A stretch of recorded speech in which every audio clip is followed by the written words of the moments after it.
Takže zdravím všetkých poslucháčov kanála Mediterrán SVK.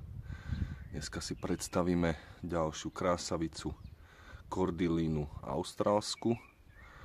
A toto je odroda Southern Splendor, ktorú som si zaobstaral a momentálne ju začínam letniť na vlastne terase, ktorá je celkom slnečná.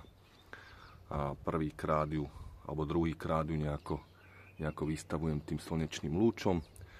Kordilína je druh, ktorý pripomína palmu a momentálne táto, ktorú som si doviezol, má dlhé listy, nejakých 50 cm, 40-50 cm, takto som ju kúpil, dorastá do výšky až 2 metrov. A ja som sa rozhodol, že budem pestovať v kvetináči, aj keď možno v južných častiach ju ľudia sadia do zeme. Ale ja si ju zazimujem, aj keď je mrazovzdorná do nejakých -8, -10 stupňov, tak ja som sa rozhodol, že si ju budem pestovať v kvetináči. Kordilína není nejako náročná na pôdu.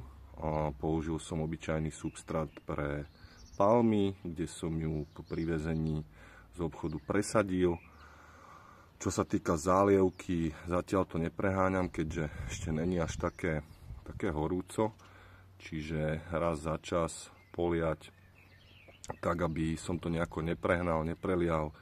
Čiže táto kordilína nevyžaduje nejakú bohatú zálievku. A veľmi sa mi páčila táto varianta, pretože tie listy sú kombináciou fialovej a rúžovej. Po okrajoch sú rúžové a naozaj mi to tu terasu krásne sfarební. Čiže uvidíme, ako sa jej bude dariť. A som veľmi rád, že som mi ju podarilo zaobstarať. Tých kordilín, respektíve tých variácií, tých odrôd je oveľa viacej, čo som ja videl.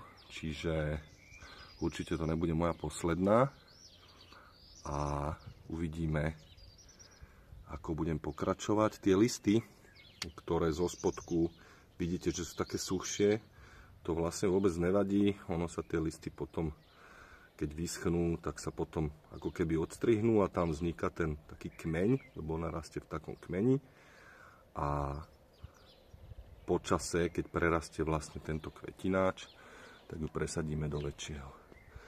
Takže toto je ona, kordilína austrálska. Môžete si ju pozrieť.